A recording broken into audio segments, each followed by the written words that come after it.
The recurring dreams of the same mysterious woman have sparked Se-ge's curiosity about who she truly is. On one hand, although Se-ge shows a deep desire to uncover the truth behind Kang Dan-sim, a woman whose face bears a striking resemblance to Seo-ri, Seo-ri's presence by his side never completely eclipses the feelings he holds for her, even as he remains without a definite answer regarding the identity of the woman from his dreams. However, Seo-ri is utterly taken aback when Se-ge suddenly mentions Kang Dan-sim of the Kang clan and questions who Seo-ri truly is. As a result, Seo-ri is startled when Se-ge unexpectedly appears behind her and softly calls her name. At one point, Se-ge takes Seo-ri's hand and formally introduces her to his grandfather. Seo-ri greets him politely, never forgetting her signature charm and endearing nature. Yet this moment leaves us even more curious about one thing: how will Se-ge's grandfather react to her? At one point, something awakens Se-ge's displeasure as he studies a proposal. His thoughts drift to an unsettling image of Seo-ri sharing the royal first night with another man. The mere imagination fuels his growing jealousy, and before long his pent-up frustration erupts as he strikes the table with force. The patient who appears to be the nurse that had once poisoned Se-ge is placed under police protection, but she suddenly goes missing while still receiving treatment. Yet surprisingly, it is Moon-do who seems to panic the most.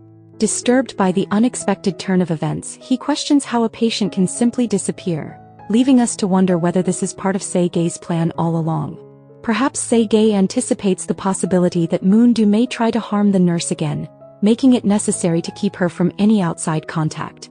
Moon-do's unsettled gaze hints at something deeper as a crowd gathers around a screen, murmuring among themselves. The scene leaves us wondering whether this is Se-ge's carefully orchestrated counterattack against him. Considering Jung-ae's shock some time ago when she noticed the scattered grains of rice, a moment that made her question whether Seo-ri truly carried a cursed bond connected to a sworn nemesis. A conflicting fate that should never cross paths again, it becomes increasingly clear that Moon-do is an inescapable part of her destiny. Thus, as Moon-do secretly watched Seo-ri's grandmother and threatened to expose the photograph of Seo-ri and Se-ge leaving the hotel together, we cannot help but wonder if he truly intends to carry out this threat as an act of resistance against Se-ge and Seo-ri.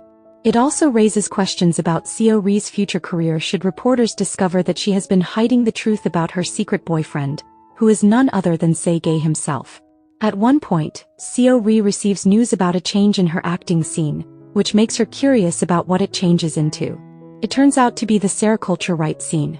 Then a royal wedding scene is shown, but this time something is different. Seo-ri appears as the royal bride, after previously playing a palace maid. This role shift sparks our curiosity about Ji-hyo's reactions, who never likes seeing Seo-ri slowly rise higher. This shift in roles makes Seo-ri deeply grateful to Se-ge, so she completely steals the scene. Never ceasing to spark spontaneous bursts of romantic tension, Se-ge, who is also on set, further intensifies the atmosphere when he forcibly takes candy from Seo-ri's hand while teasing her, calling it sickeningly sweet. At a certain point that cuts deeply into the heart, Seo-ri reaches a moment where she sees a painting that is partially torn. The image feels strangely familiar, bearing a face that resembles her own. It was a painting created by the Grand Prince, and as Seo-ri looks at it in the museum, it awakens sorrowful memories from that distant era. Meanwhile, Se-ge continues to search more deeply for the woman who keeps appearing in his dreams. This leads him to suspect that the man seems to carry a deep longing for a woman named Kang Dan-sim. Because of this uncertainty, he shares his restless thoughts with Seo-ri. A quarrel between the lovers becomes unavoidable when Seo-ri asks what if it is not just a dream. In her growing anxiety and confusion, Seo-ri eventually reveals her true identity to Se-ge, who is left bewildered by the woman from his dreams. She asks him what if she is that very woman Kang Dan-sim, what would Se-ge do? An unresolved mystery continues to stir curiosity. How a woman like Kang Dan-sim, who was once merely a court maid, could later become a royal concubine. Likewise, Seo-ri's indifferent and fearless attitude toward Taehee's words and threats raises another question: whether Taehee will become even more brazen and reckless and eventually do anything to win Se-ge for herself.